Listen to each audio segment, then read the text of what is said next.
नमस्कार दोस्तों, welcome to nifty India wizard. Nifty India wizard की टेक्नो फंडा सीरीज के इस एपिसोड में आपका स्वागत है। आज हम बात करेंगे एक बहुत इंटरेस्टिंग कंपनी के बारे में। कंपनी का नाम है दोस्तों चोलामंडलम इन्वेस्टमेंट एंड फाइनेंस, जिसको हम लोग चोला फाइनेंस के नाम से भी जानते हैं। देश के दिग्गज मुरगप्पा ग्रुप की कंपनी दोस्तों, दिग्गज कंपनी है और इसने लास्ट ईयर मार्केट को बहुत बड़े मार्जिन से आउट परफॉर्म किया। लेकिन इस साल जनवरी से ही ये स्टॉक कंसोलिडेट कर रहा है। तो क्या ये कंसोलिडेशन स्टॉक के लिए अच्छी है? क्या यहाँ से ये स्टॉक में अगर फ्रेश निवेश किया जाए तो फिर से ये मार्केट को आउट परफॉर्म करेगा? क्या चोलामंडलम फाइनेंस फिर से बड़ी तेजी के लिए तैयार है? हमारी टेक्नो फंडा सीरीज के एपिसोड में आज हम इसको टेक्निकली और फंडामेंटली दोनों एस्पेक्ट पे एनालाइज करेंगे। जो दर्शक हमारे साथ नए जुड़े हैं उनको बता दें, हमारी टेक्नो फंडा सीरीज में हम लोग स्टॉक्स को फंडामेंटली और टेक्निकली दोनों एस्पेक्ट पे एक साथ एनालाइज करते हैं। आपको ये दिखाने की कोशिश करते हैं, ये समझाने की कोशिश करते हैं कि स्टॉक मार्केट में स्टॉक्स को सिंपल और आसान तरीके से किस प्रकार से एनालाइज करते हैं। हम स्टॉक्स के पीयर कंपेरिजन भी करते हैं और स्टॉक किस सेक्टर से जुड़ा हुआ है उस सेक्टर का भी एक आउटलुक लेते हैं।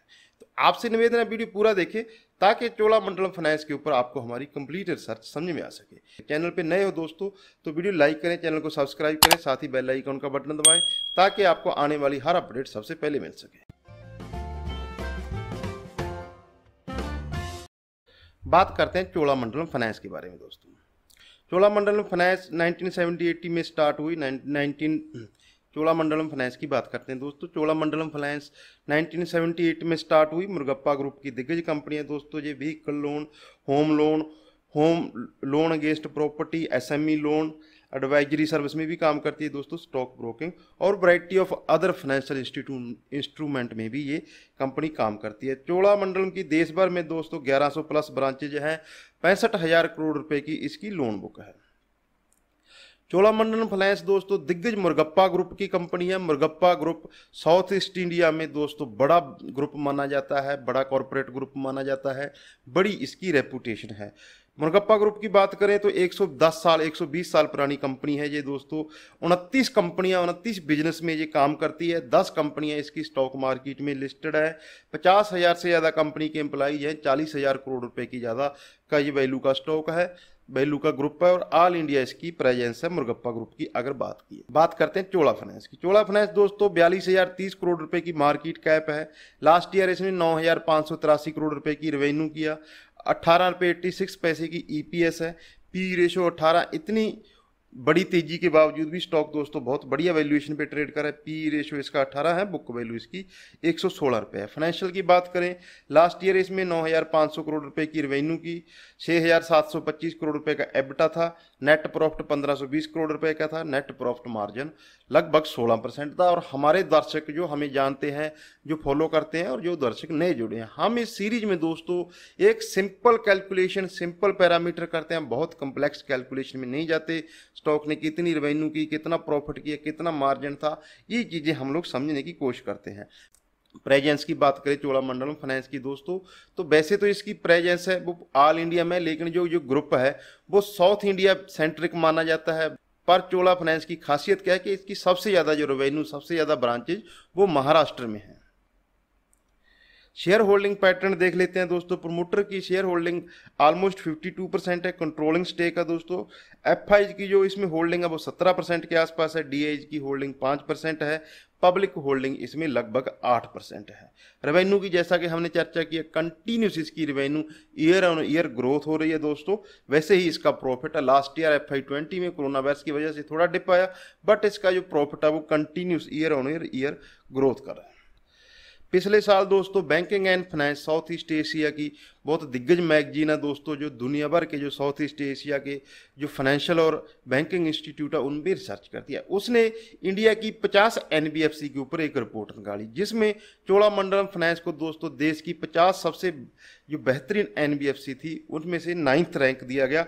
तो ये एक मिड कैप कंपनी के लिए दोस्तों बहुत अच्छी बात है। इसी रिसर्च में चोला फाइनेंस को कस्टमर सेटिस्फैक्शन में 4th रैंक दिया गया, तो ये भी कंपनी के लिए बहुत अच्छी बात है। बात करते हैं कंपनी किस किस सेगमेंट में काम करती है।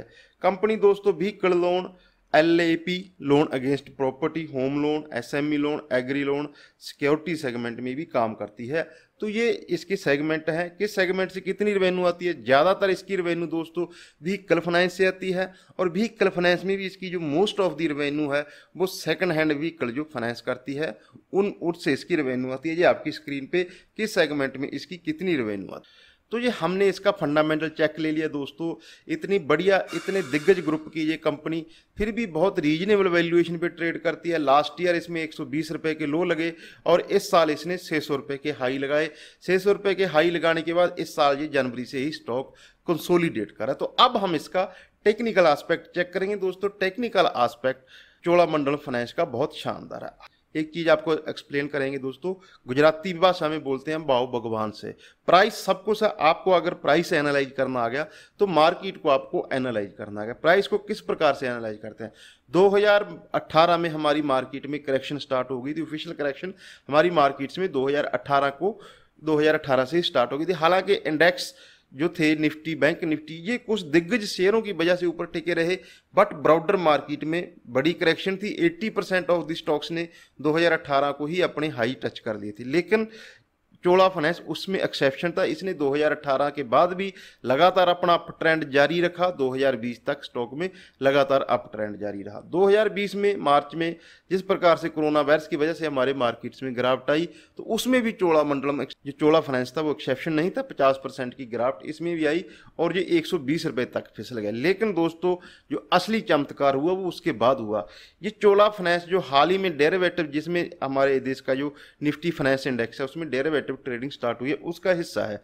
उस इंडेक्स में 20 कंपनियां हैं, कुछ बैंकिंग, एनबीएफसी, टोटल 20 कंपनियां, और इसने अपने पूरे इंडेक्स को आउट परफॉर्म किया।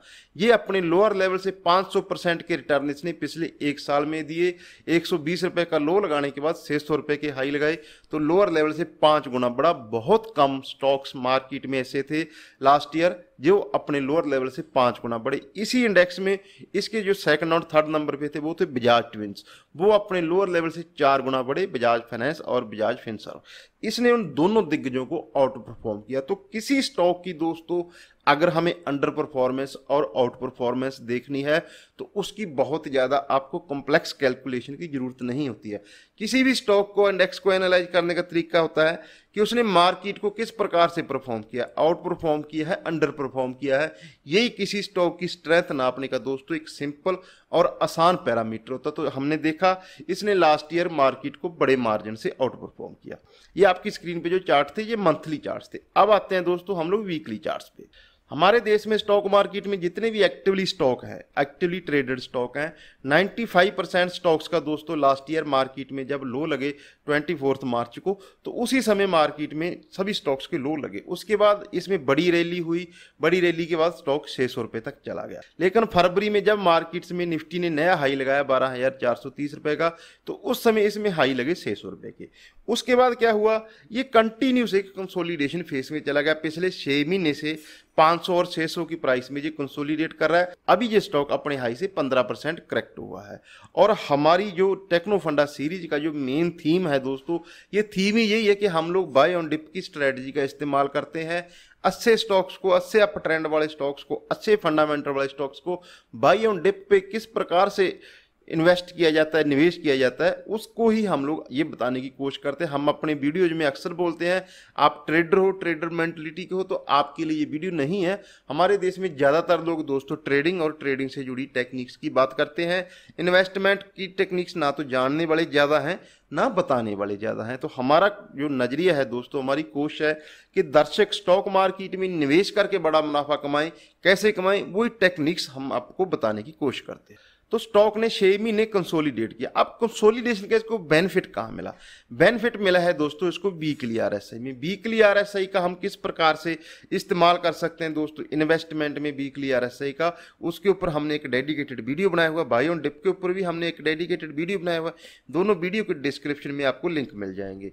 तो बाय ऑन डिप का तो हमने बता दिया कि 15% ये करेक्ट हुआ है, तो इसका ये सही समय है निवेश करने का। अब आरएसआई में क्या हुआ दोस्तों, जब इसने इस साल के शुरुआत में 600 रुपए के हाई लगाए, तो ये इसकी RSI थी वो एकदम एक्सट्रीम ओवरबॉट जोन में चली गई थी। 70 इसकी एक्सट्रीम ओवरबॉट जोन होती है RSI की, ये उस जोन को भी पार करके 80 की जोन में चली गई थी। तो ये स्टॉक में दोस्तों उस समय ये स्टॉक था, ये सबके रडार पे था, मार्केट में हमेशा इसकी चर्चा होती थी। बट हमारा नजरिया है कि इंतजार करें, मार्केट की टेंडेंसी है, मार्केट की ये खासियत है कि मार्केट कभी भी एक स्ट्रेट लाइन में नहीं चलती, इसमें डिप आते हैं, बस you have to wait for the dip. तो हमें डिप का इंतजार करना पड़ता है। डिप का इंतजार का फायदा क्या हुआ, अगर 6 महीने हमने वेट किया होता तो अब जो इसकी वीकली RSI है वो एकदम न्यूट्रल जोन में, एकदम कंफर्ट जोन में आ रखी है। तो ये ऐसे ही समय होते हैं दोस्तों अच्छे फंडामेंटल वाले स्टॉक्स में लंबे समय के लिए निवेश करने के। तो ये हमारे चोलामंडलम फाइनेंस के ऊपर कंप्लीट एनालिसिस हो गई दोस्तों। हमने इसका फंडामेंटल एस्पेक्ट चेक किया, हमने इसका टेक्निकल एस्पेक्ट चेक किया, ये भी समझा दोस्तों कि किस प्रकार से इसने कोरोना वायरस से पहले भी मार्केट को आउट परफॉर्म किया और उसके बाद जो मार्केट में रिकवरी आई उसमें भी इसने अपने सेक्टर को प्लस मार्केट को लीड किया। अब ये कंसोलिडेशन दोस्तों बड़े ट्रेंड वाले स्टॉक्स में कभी भी बड़ी गिरावट नहीं आती है, वो हमेशा एक प्राइस पे कंसोलिडेट करते हैं। तो इस कंसोलिडेशन का फायदा स्टॉक को किस प्रकार से लॉन्ग टर्म टेक्निकल इंडिकेटर्स में मिला, हमने आपको वो भी बताया। तो ऐसे ही समय होते हैं दोस्तों बाई ऑन डिप की स्ट्रेटजी का परफेक्ट इस्तेमाल करके हम लोग अक्सर मार्केट में सुनते हैं buy on dip sell on rise, लेकिन उसको इंप्लीमेंट कैसे किया जाता है हम अपनी टेक्नो फंडा सीरीज के एपिसोड में आपको यही समझाने की कोशिश करते हैं।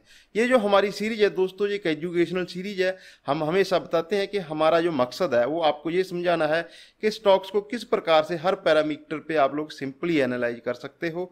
ये हमारी आपके लिए कोई स्टॉक रिकमेंडेशन नहीं है। अगर रिसर्च अच्छी लगी, आप इन्वेस्टमेंट करना चाहते हो तो आप अपने फाइनेंशियल एडवाइजर की सलाह अवश्य ले लें। दोस्तों आपके दिमाग में कौन सा स्टॉक है जिसको आप चाहते हो कि निफ्टी इंडिया विजार्ड अगला टेक्नो फंडा सीरीज का एपिसोड आपकी पसंदीदा स्टॉक में करो, तो आप हमें कमेंट सेक्शन में कमेंट करके बता सकते हो।